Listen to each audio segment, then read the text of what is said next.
मेरा नाम नोमी है और मेरी उम्र 24 साल है। आज दिल की धड़कन कुछ तेज थी, शायद दिल टूटा हुआ था, वरना इससे पहले भी कई बार मैं किरण आंटी के घर रात गुजार चुका था, लेकिन शायद इस वक्त दिल का हाल कुछ और था।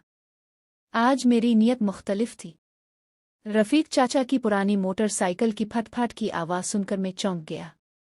वो गिल्ली से निकल रहे थे। थोड़ी देर बाद उनकी बाइक मेरे सामने से गुजरी और आगे बढ़ गई। जैसे ही आवाज़ खत्म हुई मैं फौरन केबन के पीछे से निकला और पिंडली थामे उनके घर की तरफ बढ़ा। मुझे बखूबी इल्म था कि इस वक्त किरण आंटी घर में अकेली होंगी। चाचा को दफ्तर भेजकर वो सहने चाय पीती और फिर घरेलू कामों में लग जाती। मैं दरवाजे पर पहुंचा और कांपते हाथों से दस्तक दी। अंदर से किरण आंटी की आवाज़ आई, कौन है भाई, आ रहे हो? साथ ही उनकी चप्पलों की आवाज़ सुनाई दी। मैंने फौरन अपना हाथ, जिसमें शापर था, पीछे छुपा लिया और भारी आवाज़ में कहा, मैं हूँ आंटी नोमी। ओ दरवाज़ा खोलते हुए वो बोले, अरे नोमी, तो आंटी कब आया? वो हैरानी से पूछ रही थीं और मैं बस खामोशी से उनकी तरफ देखता रहा। पुराने सादा लिबास में भी किरण आंटी की जवानी काबिले दीद थी। उन्होंने बेसाख्ता दोपट्टा लपेटा हुआ था और उनकी सेहतमंद देसी रंगत सादगी में भी क़यामत था रही थी। अरे क्या देख रहा है? आजा अंदर। कब आया? आंटी ने मुझे अंदर आने का इशारा दिया। अगर मैं पुराना नोमी होता तो शायद कुछ न कहता, मगर अब मैं वो पुराना नोमी न था। अब मैं मुकम्मल बिगड़ा हुआ नोमी बन चुका था। ये मेरा मिशन का पहला दिन था। मैंने हिचकिचाते हुए कहा, आंटी, वो दरअसल मुझे एक खुशखबरी देनी थी। किरण आंटी ने फ़ख्र से पूछा, अच्छा बता, क्या है खुशखबरी? चाचा दफ्तर जा चुके हैं। मैंने उनकी बात नज़रअंदाज करते हुए सीधा सहन का रुख किया। वो सामने कुर्सी पर बैठ गई। मैं उनके सामने बैठा और कहा, मुझे नौकरी मिल गई है, मैं अब गारमेंट्स स्टोर का मैनेजर हूँ। आंटी ने खुशी से कहा, वाह भाई, बहुत अच्छा किया। कैसा स्टोर है? मैंने मज़ीद तफसील से बताया, लेडीज़ कपड़े, जूते और जदीद फैशन का सामान। बड़े लोग आते हैं, ऊंची गाड़ियों में अमीर औरतें खरीदारी करने आती है। मेरी बातें दरअसल वही थीं जो मोना आंटी ने सिखाई थी। वाह, बहुत अच्छी बात है, आंटी ने खुश होकर कहा।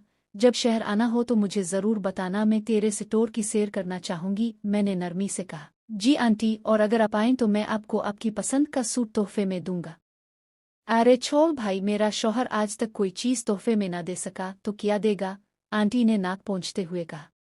मैंने हिम्मत जमा की और कहा, अब आप मेरी मिसाली आंटी हैं और आपकी मिसाल जिया बच्चन जैसी है। ये कहते हुए मैंने उनकी आंखों में झांका। वो मुस्करा दें। अरे तो बहुत झूठ बोलने लगा है, मैंने नरमी से कहा।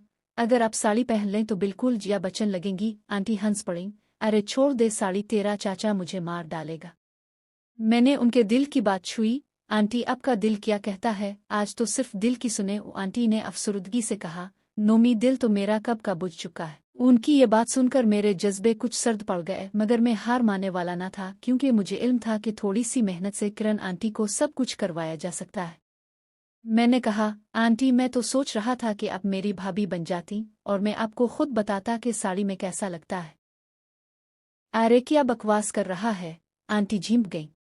मुझे तो साड़ी पसंद है, लेकिन तुम्हारे चाचा के डर से कुछ नहीं कर सकती। ओ, मैंने बात बढ़ाई। तो बस आंटी, अगली बार जब आऊँगा तो आपके लिए एक खूबसूरत साड़ी लेकर आऊँगा, किसी को कुछ पता नहीं चलेगा। आंटी ने झिझकते हुए कहा, अगर चाचा को पता चल गया तो?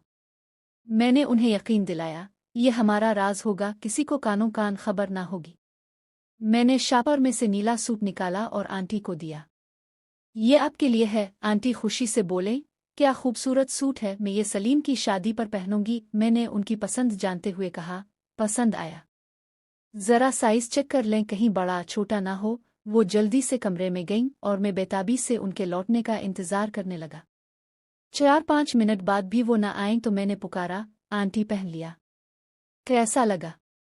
अंदर से आवाज़ आई, पहन लिया है, फुट है, थोड़ा सिटिंग करनी पड़ेगी। और मैंने कहा, ज़रा दिखाएं तो कैसा लग रहा है।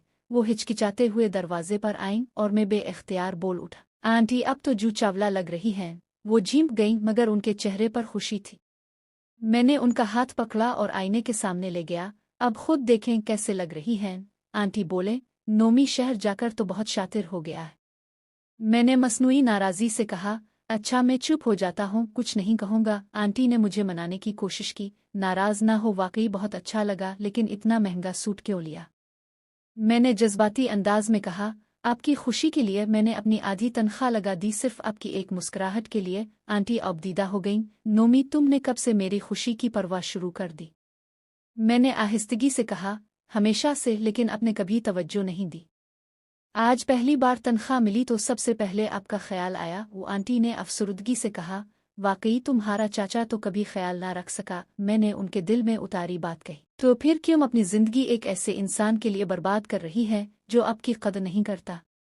आंटी बोले, नोमी वाकई तुम बहुत समझदार हो गए हो। मैंने कहा, बस फिर फैसला करें, अगली बार आप शहर आएंगी मैं आपको साड़ी पहना आएगा स्टोर ले जाऊंगा और सब दिखाऊंगा। आंटी ने मुस्करा कर कहा, ठीक है, सोचूंगी। मैंने हाथ बढ़ाया, चलिए वदा करें, आप सलीम की शादी पर अपनी मर्जी से कपड़े पहनेंगी, खुद को संवारेंगी और खुश रहेंगी। आंटी ने मेरा हाथ पकड़ा और कहा, वदा, लेकिन अगर किसी को पता चला तो मेरी इज्जत खाक में मिल जाएगी। मैंने उनका दिल बढ़ाया, किसी को कुछ पता नहीं चलेगा, आप बस मुझ पर भरोसा करें। आखिर में मैंने उन्हें अपना फ़ोन नंबर दिया और कहा, ये नंबर रख लें, जिस दिन आपका दिल माने बस एक कॉल करें, मैं सब कुछ संभाल लूंगा। इस बार आप सिर्फ खुश रहें, बाकी सब मैं देख लूंगा। ये कहकर मैं दरवाजे की तरफ बढ़ा। पीछे मुड़कर देखा तो किरण आंटी दरवाजे पर खड़ी थीं। उनकी आंखों में अजीब सी चमक थी, जैसे वो किसी गहरी सोच में हों, जैसे कोई फैसला दिल ही दिल में कर चुकी हो। मैं आंगन के बीच में